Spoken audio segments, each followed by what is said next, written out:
Hello, Alka. This is Samita from Book Clubbers Club. Hi, And Samita. So good to be with you. it's wonderful to be with you. And the first time I heard about your book was that it's on Reese Witherspoon's book club. And it was, I was slightly a bit apprehensive of getting the book because I thought India is depicted in a different way on usually in books. But then I thought, oh, all right, if so many people are reading, let me also give it a try. I read it and I loved it. It was totally different from what I expected. And it was beautiful, especially from a woman's perspective, the way Lakshmi went ahead and made a life for herself and with a lot of hurdles. And then after that, The Secret Keeper of Jaipur, where Malik is the main person, which was unexpected also. There, For but me too. For me too, frankly. so, but then there was Nimmi. Her character was very well defined as a single mother, and she had a totally living in a tribal life.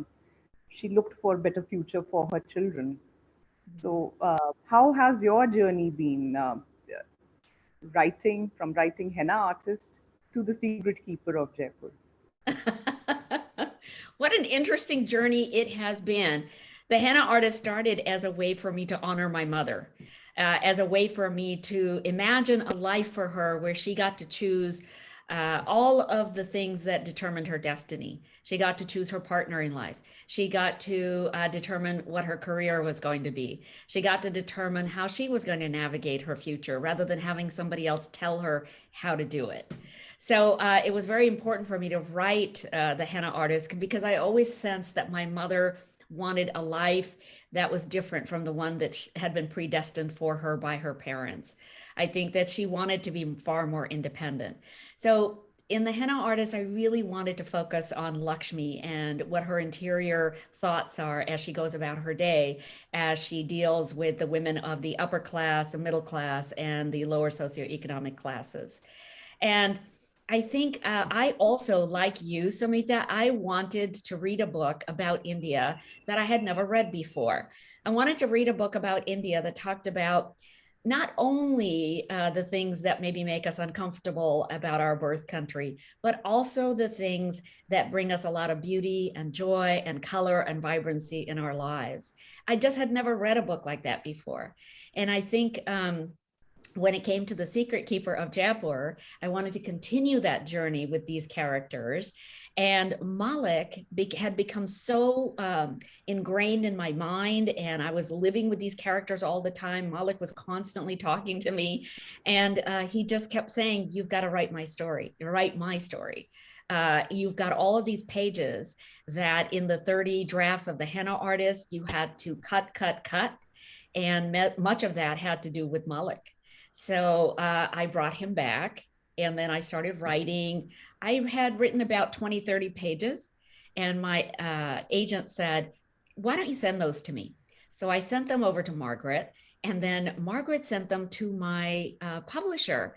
And then Kathy, the next thing I know, is sending us a contract for The Secret Keeper of Jaipur. And this was 6 months before The Henna Artist was even out in the stores, in the libraries, anywhere. So that was an amazing thing that happened. And I think that also the people I was working with, my literary agent, my editors, my publisher, I think all those people were also looking for a story that hadn't been told before about India. There are so many stories right now about immigrants, like what it's like to be an Yes, immigrant, a newly arrived immigrant yes. in America. And I feel that there are other authors who are covering that territory very nicely. I don't need to get involved in that.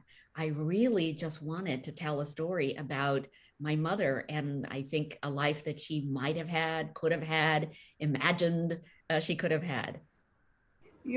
That's a very valid point because most women in India, if you have a mind of your own, they are just looked down upon. It's very tricky, it's very difficult, And at the same time, I like the way you portrayed women from each class facing the same struggle. You've covered basically all the sections of the society in this book, and ultimately we are all in the same humdrum of getting our voices heard. Yes. Yes, absolutely. I think not only did I see my mother struggle with trying to find her voice, finding her voice, first of all, in her marriage, to my dad, and then finding her voice in America with a whole new culture. People who are asking her things like, "What did you do before dry cleaning came along? How did you clean your saris?" And my mother would say to them, "I don't know. What did your mother do before dry cleaning came along?" My mother was very sassy. I have to tell you that my mother was very sassy. So, I saw how she struggled to have a voice and to have respect, and, have some kind of agency in her life.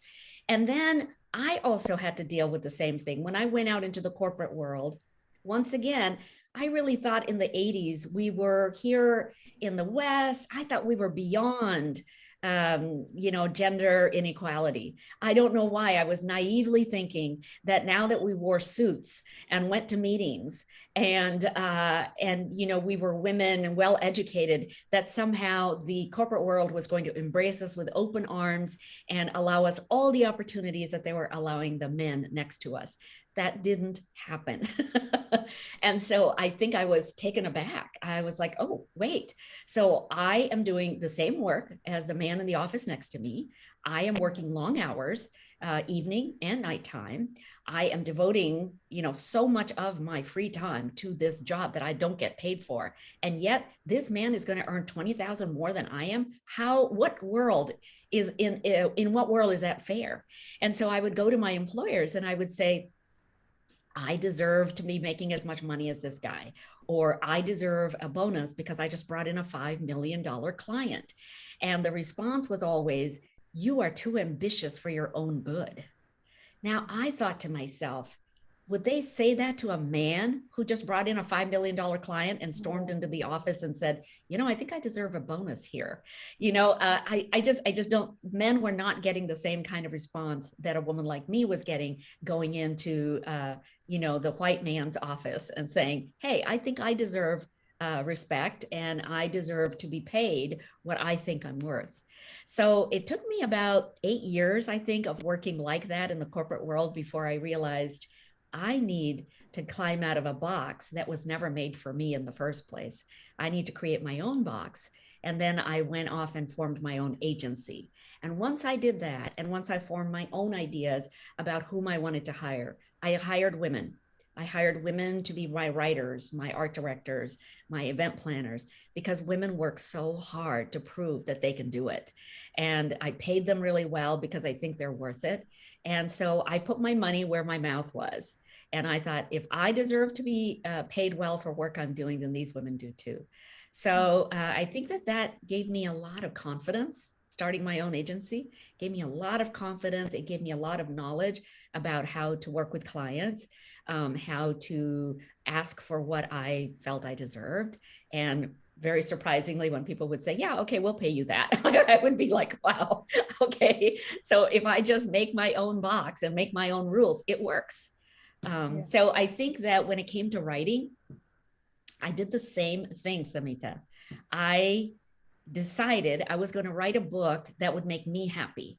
I would write a book that I wanted to read, characters that I could resonate with, that I could relate to, characters who are not perfect. The women are not all beautiful. The men are not all handsome. Not everybody is rich. Not everybody is poor.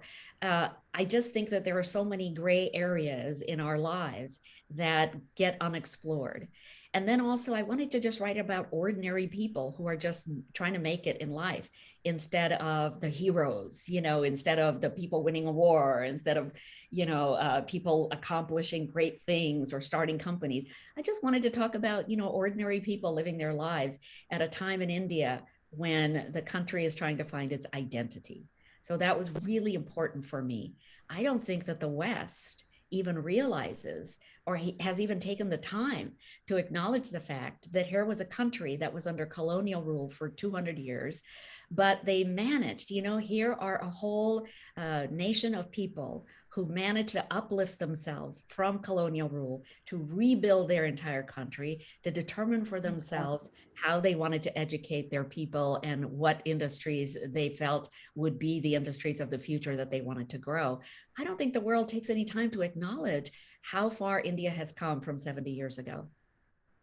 Beautifully put up, because yes, that's it's coming first time from a person from Indian descent living abroad, because usually I hear a lot of criticism. Oh, this is not happening in India.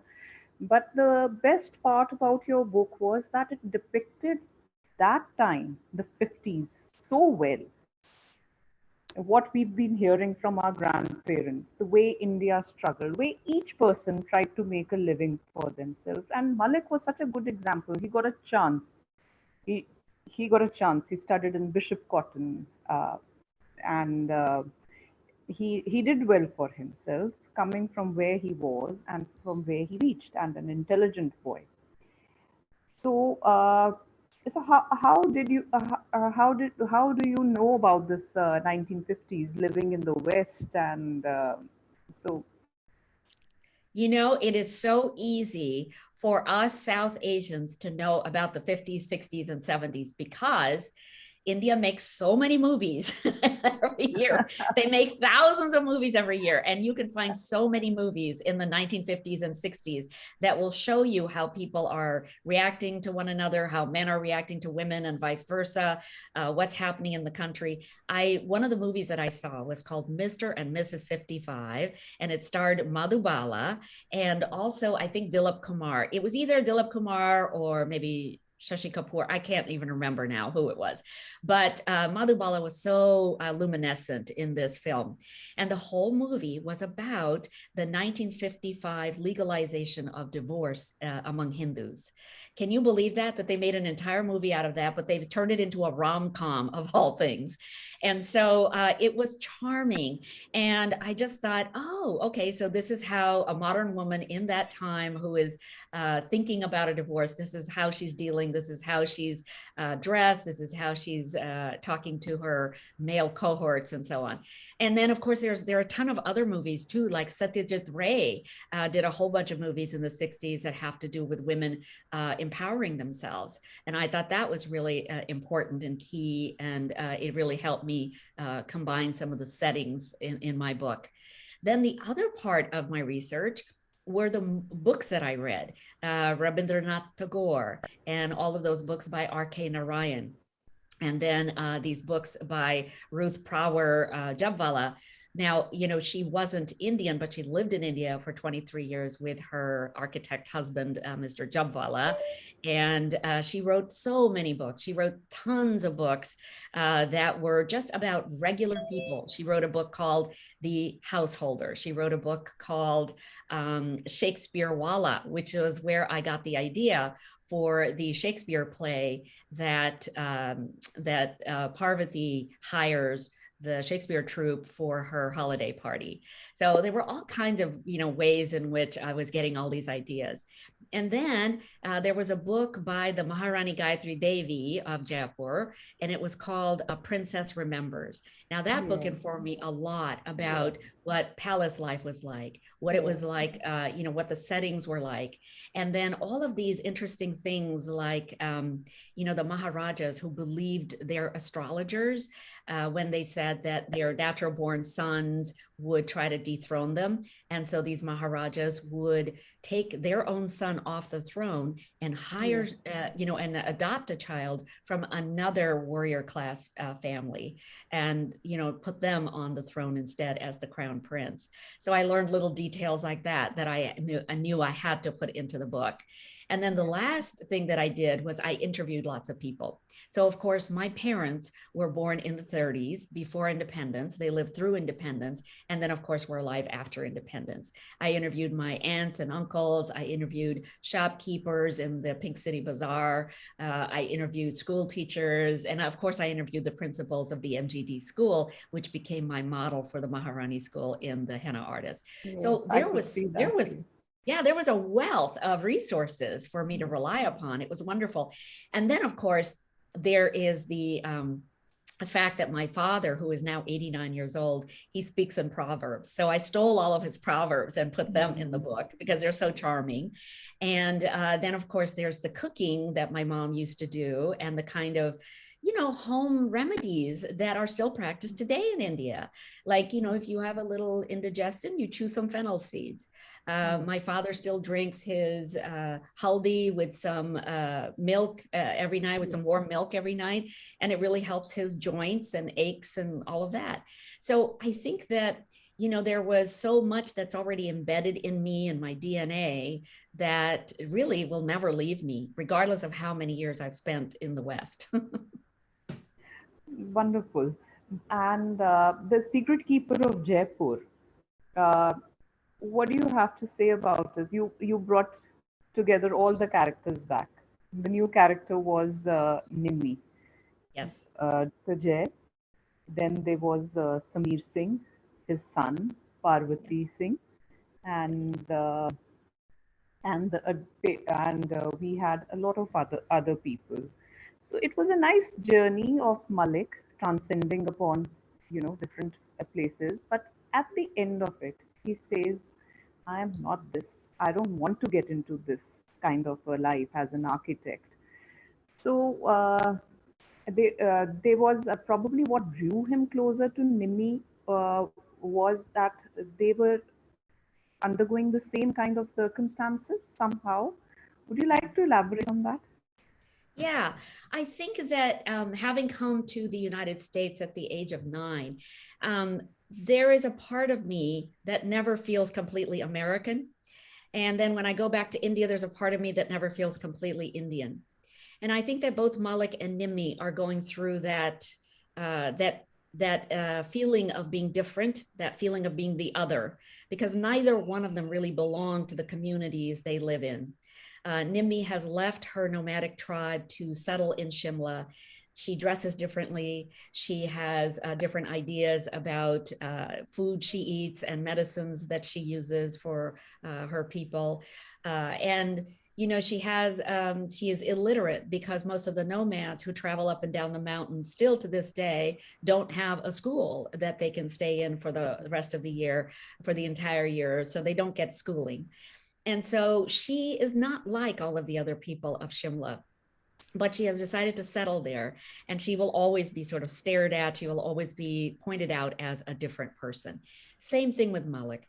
Malik grew up in the Pink City. He was abandoned by his mother, and then he was taken up by this woman with her own children, who was like a mother to him. But he knew that he had to pay for his keep, basically, to stay with her. So that's when he was hustling in the streets. That's when he met Lakshmi, and it changed his life, because then he had like a regular income to bring home all the time for his family, for his adoptive family.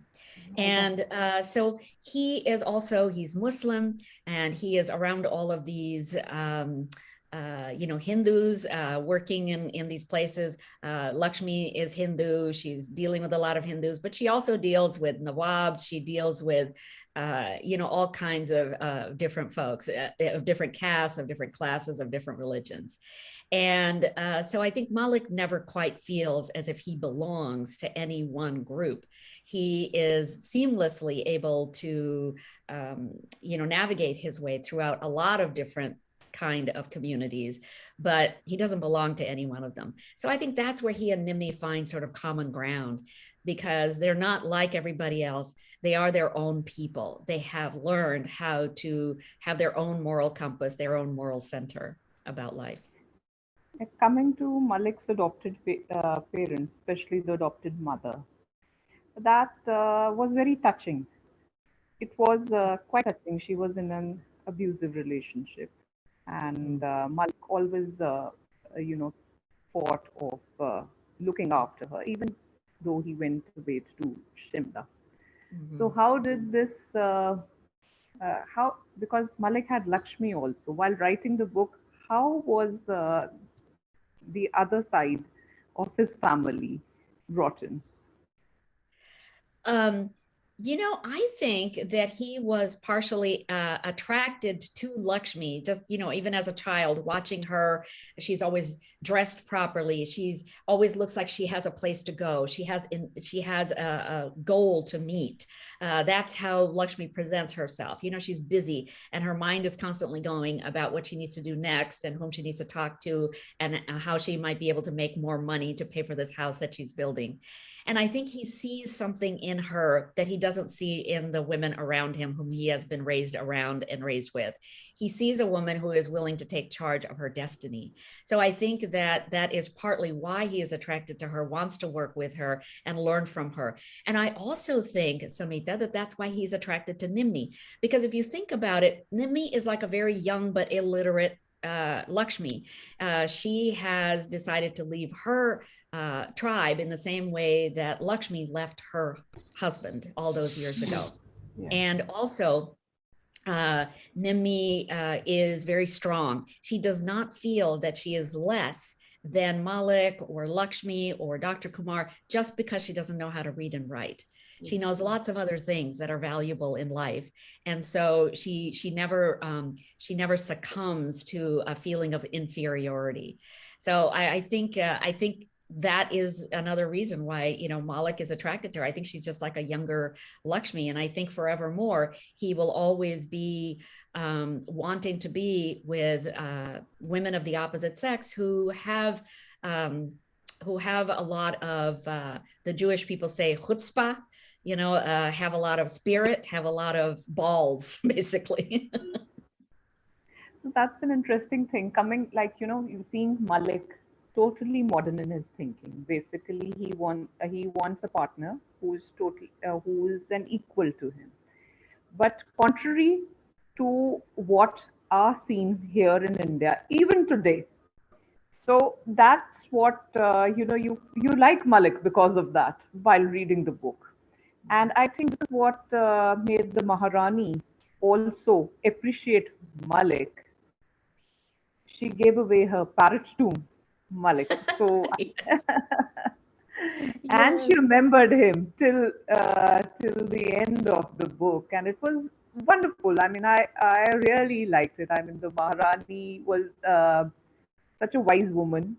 Malik and I Lakshmi, all of them together, I love some of these more minor characters in the book. I love creating the older Maharani. She's not based on anybody I know, but I would love to know somebody like her. Like I would want a godmother like the older Maharani because she's so like honest. She's very direct. This is what I want. This is what we're going to do. This is how we're going to do it. And yet she has been trained in a very, noble environment, very royal environment. And so she knows the right way to do things, but she's also kind of her own person in the way that, she likes to drink her gin and tonics. She probably smokes. She probably, does all kinds of things that yeah, people in the public wouldn't know about her. So I loved her as a minor character. I also love Motilal, the jeweler, because yes, whenever I go to Jaipur, whenever I am going to any of these jewelry stores, there is a Motilal there. There is somebody who is running that store who has known generations of the same families coming to yes, him yes, for yes. forever, for 40 years. He knows exactly who bought what. He knows. He just like, I don't know how he catalogs it in his head, but that's who Motilal is, right? And he enjoys his work. He loves being with all of these people. And then, of course, I liked Hakim, the accountant. Mm, So once again, we have a man who is not able to live the life that he would like to live. And let's face it, LGBTQ issues didn't just crop up in the last 20 years. We have always lived among people who are differently sexualized, and so we need to be able to accept that that's going to happen. But in 1969, India, and even 1970 1969 in the United States. That was not acceptable. But Hakim is also, I think, a very interesting character because here he is. He's a very meticulous accountant, but he's pretending as if he has no idea what Malik is talking about, in terms of what's happening with the books. Why do the books look this way when they really should look that way? Yeah. So I loved him too. Oh, and then Sheila, Ravi's wife, very interesting how she turned out. Now, you have to know, Samita, that it took me 10 years to write The Henna Artist. In those 10 years, I was living with these characters. I was breathing these characters. I was showering with them, walking with them, everything with them. And so I know these characters backwards and forwards. They are so alive and vibrant in my mind. And so Sheila, is only 15 in The Henna Artist, and she's not a very likable character. She's, spoiled and rich, and, she wants Ravi and she's going to get Ravi. Okay. So now in The Secret Keeper of Jaipur, she's actually been married to him now for 12 years. Well, my goodness, hasn't life turned out so differently from what she anticipated? And we see her moral compass coming through. This is the real Sheila, I think, that we're seeing in The Secret Keeper. Now we're seeing not the spoiled rich girl, but we are seeing a woman who is also trying to find her voice, who is also trying to say, I thought, I was sold this bed of roses, basically. This was supposed to be my life and it was supposed to be golden. It didn't turn out that way. Now what do I do with it? How do I make it okay for me to exist in this environment? That's what I actually liked about the book. Basically, I think all good books like yours, or rather you've written two good books. So in that, each character comes alive, and you've done that. Even somebody like Sheila, she came to life. I mean, you hear you don't feel you don't resent her, but you feel sorry for her. Yeah. So that's the beauty of your book. Yeah. And in The Henna Artist, you felt sorry for Parvati, I'm sure, also. Yes, yes. At the very, you just feel sorry for her. Now she comes back in The Secret Keeper, and I think you realize that she is masterminding that whole family. She has actually gained more agency in the last 12 Exactly. years. Somehow Exactly. she now has more power in that relationship than her husband does. And I thought that was interesting. Now that just comes out when I start writing about these characters because I know them, and they just start saying and doing things that are so, like, I'm surprised myself. I'm like, oh really, you're gonna say that, you're gonna do that? Oh my gosh. Oh my gosh. And the bathtub scene with Malik and Sheila, I was thinking to myself the whole time, Malik, don't go there. Don't do it. Don't do it, Malik. Don't do it. I don't want you to do it. Like, even I, as the writer, am thinking, don't go there. And I was so relieved when he does not go there. That isn't something I masterminded. That is something now that my characters just start doing. That's a very interesting take on it. And yes, of course, Parvati sings, like you said. It's basically what women become in India. First they are suppressed, then they become the matriarch. That's Yes, what it is. yes. Everybody starts listening to them. Once not heard, then always heard. Yes. So But one thing I have noticed, Samita, sometimes is that when they do become the matriarch, unfortunately, by then there's a kind of bitterness in them. There's a yes, kind of resentfulness, and that comes across in their dealings with their daughter-in-laws and yes, and different people in their lives. And I wish that we could give women from the very beginning, just give them all license to do whatever it is that they need to do in their lives, to claim whatever power they need. Because if you can have that from the beginning as a woman, then you're not resentful of other women having more or having youth or having wealth. exactly, exactly. We forget that, once we were that daughter-in-law. So that's the so rather than being supportive, it becomes the other way around. We've Yeah. got Madhulika, and she wanted to ask you some question. Hi. Madhulika, you can unmute Yeah. yourself. Hi, Alka. This is Hi. Madhulika. Yeah, I'm in Chandigarh. I'm based in Chandigarh, but I grew up Oh, in Jaipur. did you know, by the way, that He- my father got his first master's in Chandigarh, and we lived there Oh, for 1 year. oh, I wonderful. must have been about 4 or 5 years old. something like that. Wonderful. So I hope you have pleasant memories of Chandigarh. I do. Okay, I remember that we used to go down this one street. My mother would have prepared her atta, and we would go down this one street. Everybody had their tandoori ovens, set up on the street.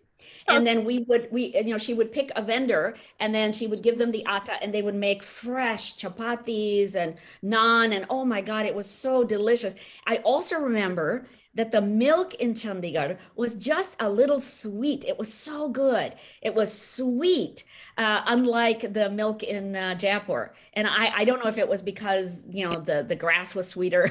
I don't know what it was, but I have very fond memories of Chandigarh. And then we used to go to Shimla for the summer. So we did that often. Sometimes we would go to Mount Abu, but the summers in Rajasthan are so hot that we would have to go up into the mountains to be cooler. Yes, I grew up in Jaipur during the 70s. Oh, yay. So, that's how I got interested in your book.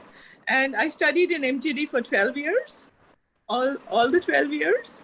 And so I grew up in Jaipur, and I really enjoyed reading your book because it was like a flashback and going back to my childhood days. But the Jaipur that you portray in your book is very different from the Jaipur that I grew up in. Probably it was a different social milieu. But yeah, it was interesting. It was interesting to know a different Jaipur of a different era. Did you have, oh, I'm sorry, go ahead. Yeah, so no, please, yeah, you go ahead. Yeah. Well, I wanted to ask you, was there a character that you resonated with? Was there a character that really you could feel so much empathy for in the book? One thing that I could really relate with is the thing that you write about the MGD school.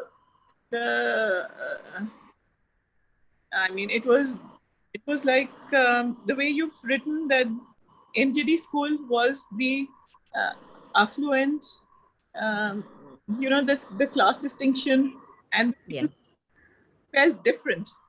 So that was there. That was there during our time too. And did studying in that school because we had access to Maharani Gayatri Devi. And that's right. Yeah.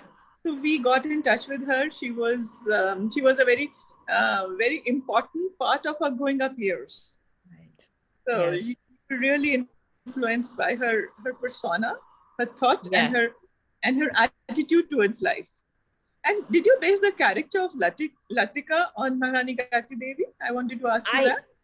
I did in one sense, and in another sense, no, because I don't know whether her son was sent away to England. I have no idea whether her husband. I don't think he tried to take the crown away from his son or anything like that. So that is completely fictionalized and made up. But I did want to,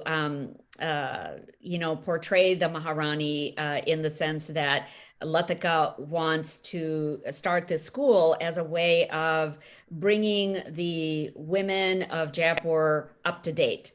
She wanted to, bring them into the global sphere. She wanted to make sure that they were educated in a way that helped them have these kind of etiquettes that would allow them to talk to anybody in the world. Learn French and learn table manners and learn how to dance in a Western setting and all of that. Sports games.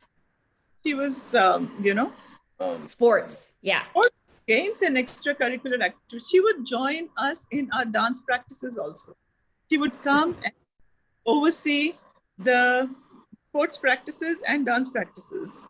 So that was interesting. But but the interesting fact is that the only thing that I found different was that the depressive phase that you've shown that she goes through is, I think, more like Princess Jo, the second Maharani. She went through that. Yeah, if you read A Princess Remembers, you will see that bit is like Princess Jo. Because Maharani Gayatri Devi was very gregarious, and she was full of fun, and despite her grace and elegance, she was tomboyish. Yeah.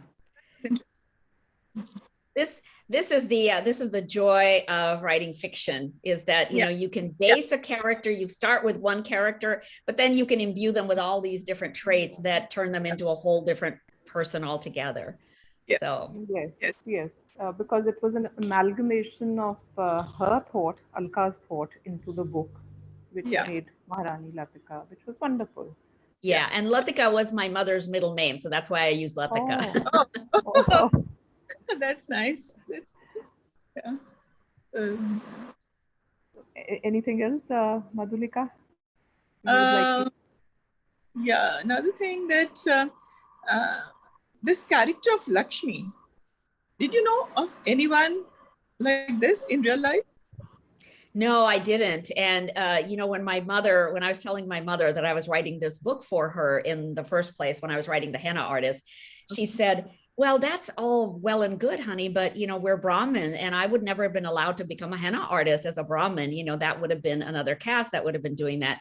And so I said, yeah, but Mom, I need for Lakshmi to be a high caste woman who is doing the work of a lower caste, so that she can also navigate all the other classes in between, so she can sit on the same divan as the lady of the house, but she can become a confidant, but she can also go into the kitchen and talk to the servants.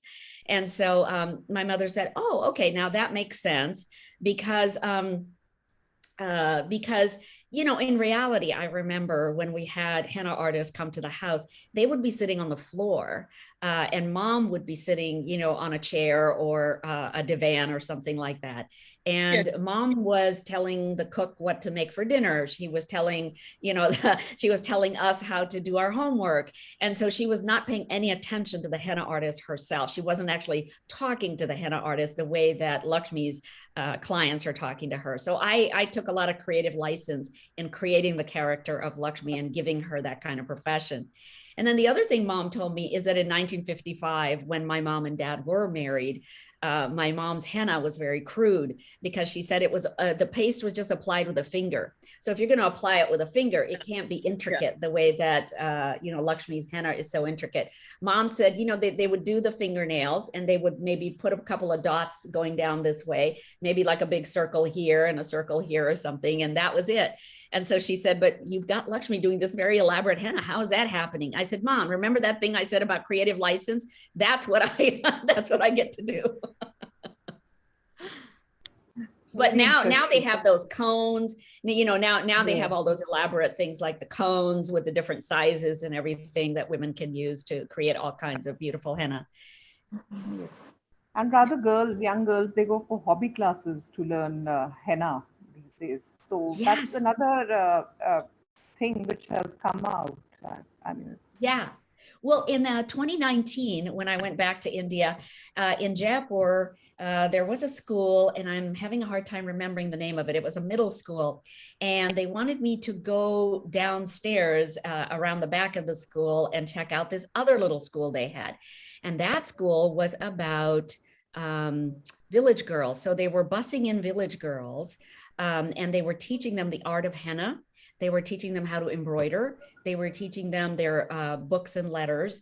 And then at the end of the day, these women would all go back home. They were given uniforms, and they were given their books, which I thought was a wonderful program. That is, I think, some of the things that I'm seeing in India when I go back every now and then, that so many people are trying to help raise the profile of some of the women who are less advantaged than you or I or Madhulika is. Yeah. That's actually the case. We've gone a long way, but it's very few who realize that, from where we were and where the voice of the woman is being heard now. So, and you depicted it very well. I must say, the book came alive right in front of you. And if for some work you left the book in between, you said, "Oh, they're calling me back. I want to hear them out." And so you go back there. Rather, my son, who's 12 years old, he said, "The secret keeper of Jaipur." What does that mean? Whose secret actually is he? Who's keeping this secret? That was interesting. Now, here is something interesting. I do not come up with the titles of my books. my publisher has a much better idea of the title and how it will marry to the artwork that they create. And so they always run a whole bunch of titles past me. And when they said, how about the henna artist for this book? I thought, oh, okay, I think that that is a better title. My title was going to be The Enemy of the Crocodile, which I don't think would have sold any books at all. So now I just leave it to my publisher to come up with a title. So they came up with The Secret Keeper of Jaipur after reading this manuscript. And so I thought, oh, okay, that makes sense, because I think Malik is keeping a lot of secrets, everybody else's secrets, when he goes down to Jaipur. But since then, as I have talked to so many book clubs, and, you know, I've talked to now 566 book clubs in the last year and a half all around the world. But as I have spoken to these book clubs, they say, hey, you know, Lakshmi keeps secrets too. And then Hakeem is keeping secrets, and Motilal keeps secrets of the people that he services. You know, Nimmi is keeping secrets. Everybody's keeping secrets. And so I thought, oh, okay, you know, we should have probably called us the Secret Keepers of Jaipur. You know, the covers, they are beautiful. They're beautiful. The Secret Keeper of Jaipur. Henna artist was beautiful. Yeah, there's one thing. Yeah, now that I remember that you asked me, one character that I could really resonate with during growing up years is that of Samir. He comes very close to the boys, the Rajput boys during that time. Yes. Oh, interesting. Yes. Yeah, you mean so one character that I can really recall, you know, meeting a couple of times, comes close to Samir. Oh, wow. So in what way are you willing to elaborate? The whole demeanor, the way, you know, his relationship with Lakshmi and Parvati, and his behavior towards even Radha. Yeah. Yeah. Very charming, very flirtatious.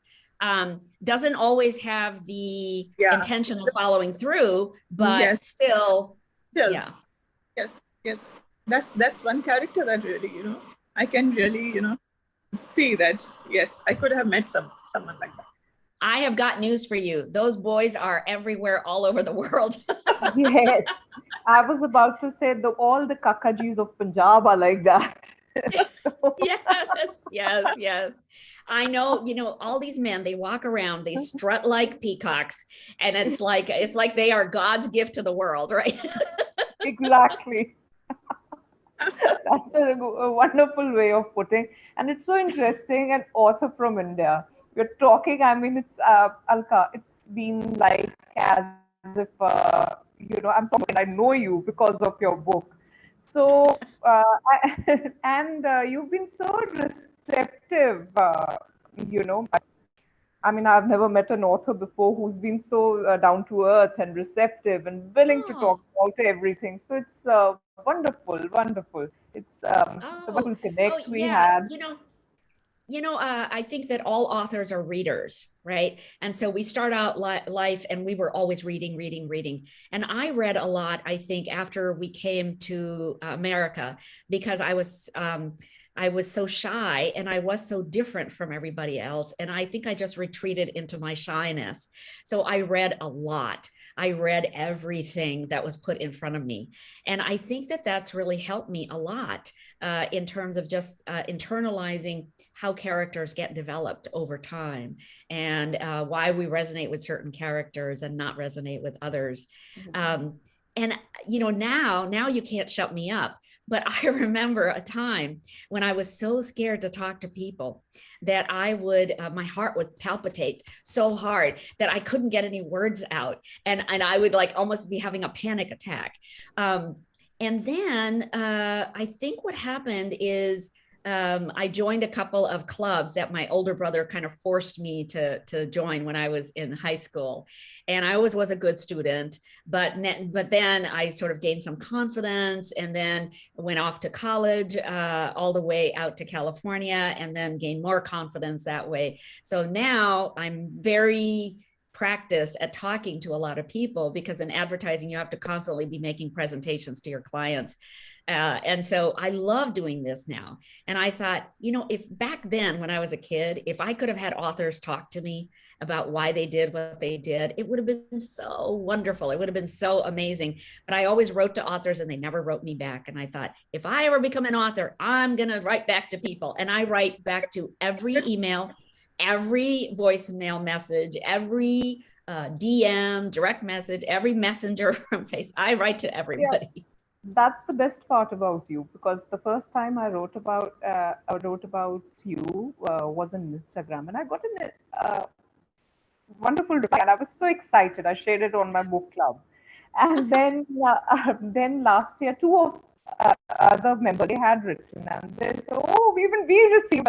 So that was amazing. We all, you love it when an author replies back to you, and you feel the author. I don't know. There's some sort of love for the author, some sort of respect and culmination of so many feelings, because you feel that person, like the secret keeper of Jaipur, has the secret to all the characters and everything in that book, and you want to talk to that person. It's sort of a person you hold high in mind. So Yeah. that's a very good attribute of yours, Alka. That's Thank you so much. And can I tell you one of the most pleasurable parts of writing these books? And I'm writing book number 3 right now. I'm off to go to Paris to learn what Radha's life may have been like in Paris when she's working as a perfumer there for the House of Chanel. So the most wonderful thing that has happened is all around the world. And I'm talking about people who are not at all familiar with the Indian culture, with South Asia. They have talked to me, responded, and said, I know more now about India than I have ever known before, and I would love to go visit. And, that's the kind of positive response I am so pleased has been elicited from these books.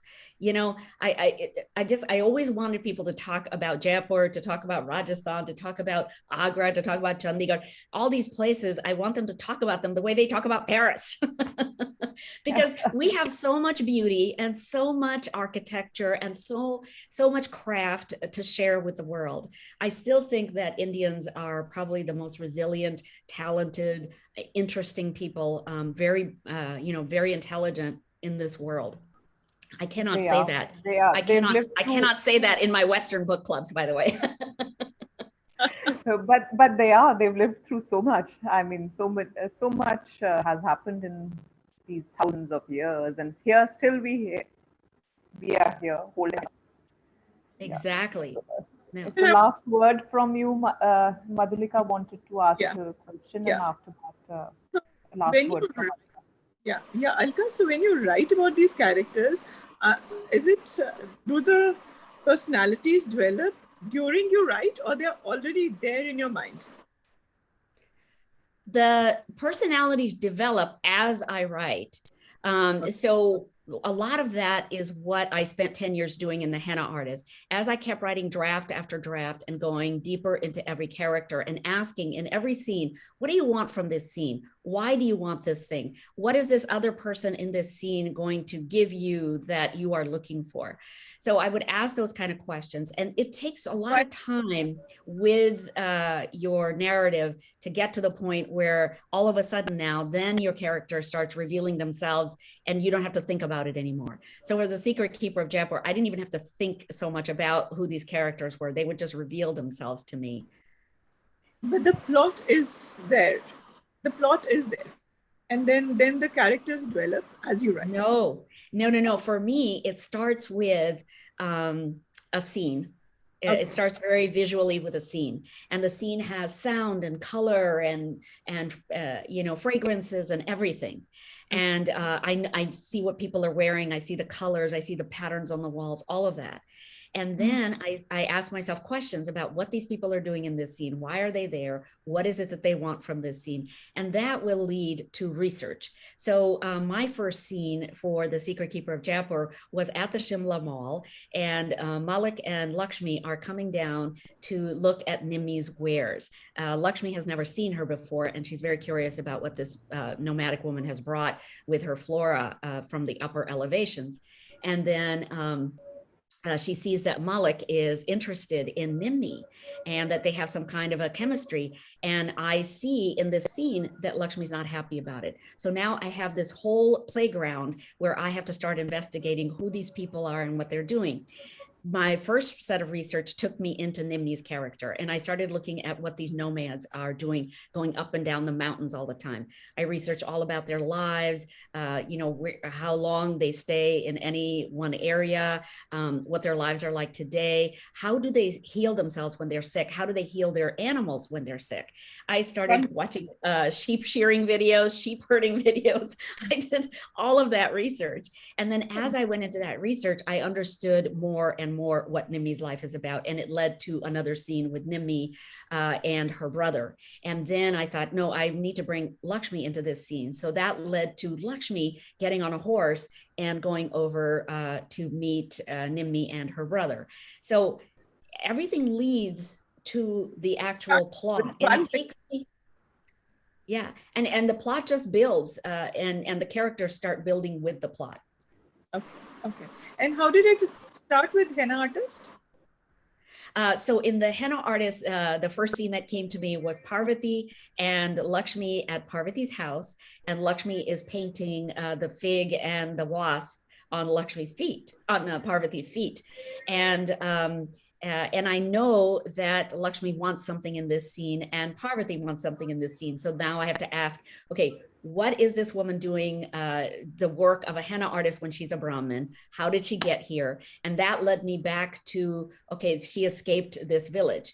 Okay, but she didn't just go from the village all the way to being 30 years old in Jaipur. Where was she in between? And that's what led me to going to Agra first, because when I looked on a map to see where all of these things are, Agra would be her first big city that she came to. So then I have her in Agra with the courtesans, and the courtesans are the ones who teach her the art of henna. Because did you see that wonderful movie in 2002, Devdas, with Ashwari Rai and also Shah Rukh Khan? Shah Rukh Khan, I adore him. He is charming, but he cannot act out of a paper bag. He cannot act his way out of a paper bag. But I think that movie was cinematically so beautiful. And I loved the scene where Madhuri Dixit is dancing. She's dancing in the pleasure house. Oh, I just love that scene so much. So that's the scene that I borrowed for Lakshmi when she dances in the henna artist at the very end and she's saying goodbye to her house. So that's kind of like, I get input from all these different sources and they just start showing up in the scenes as I start writing them. Interesting. Nice to know that. Yeah. And also, I don't know if you can tell, but, when I was born, my parents named me Neelam because I have blue eyes. And my mother had green eyes and my younger brother also has green eyes. So that's why Lakshmi, Radha, and Nikki all have these kind of watercolor eyes. Now, in book number 3, Nikki is going to find Radha in Paris, and he has accidentally discovered that he is adopted. So he is going to go to Paris and ask Radha these very pertinent questions. Who are you? Are you my mother? And if you are my mother, who's my father and what happened? So that is all going to come home to roost at Radha's door in Paris in book number 3. And with book number 3, what I'm trying to show also is that Indians have settled all across the global diaspora. You will find Indians in every country of this world. I don't even think people realize that. It takes a lot of courage for, a group of people to adopt a whole different foreign country, adopt a whole different language, adopt a whole different culture. And I think Indians do it so well all across the world. So that's part of what I'm trying to show with Radha and her family in Paris. Oh, I look forward to that.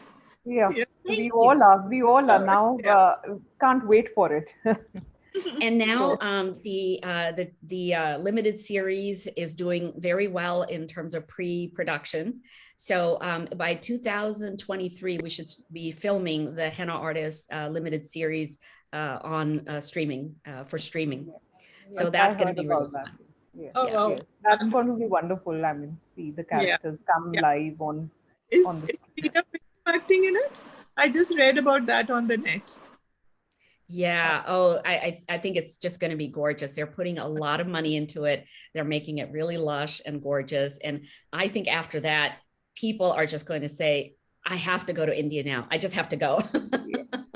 And we better do something about it, gear up our tourism more. Yes. And Yes. I'll, Can I ask you in Chandigarh is COVID abating at all? Is it getting under control at all? it Yes, is, definitely it is. it is. There are hardly any cases. In fact, in the newspaper today, there are only 2 cases in Mohali, not even in Chandigarh, and 2 cases. Yeah, Okay. only two Because cases that's in okay. the. Okay. All right. Because here in the West, we hear horror stories about what's happening in India. And I always take those stories with a grain of salt because I know, for one, I know that they love to exaggerate everything that's happening in India. And then secondly, I think that sometimes they get misinformation, but they treat it as, fact. So I always Uh, like to ask my Indian sources, hey, what's really happening there? Earlier, it was terrible when that outbreak, it was there was lack of oxygen. That was a terrible time. But right now, like Madhulika said, there are very few cases, and thank God for it. But yes, schools have not opened, which is terrible. Children have been at home since past 2 years. Mm. So to end, I think time is not of a luxury for us because Alka is busy today, and I would like to end it. I would like to ask you one question. Did you ever think that you would be writing a book and not just one? You came up with two, and if you wrote that, you would receive so much of accolades, and it will turn into some sort of a series coming on the screen. So did you ever think about it? I mean, did it ever occur to you that you'll be so famous one day? No, not at all. Not at all. Um, I never even wanted to be an author. It wasn't really something that I was working towards in my life. I wanted to be an artist. I wanted to paint and draw and sketch.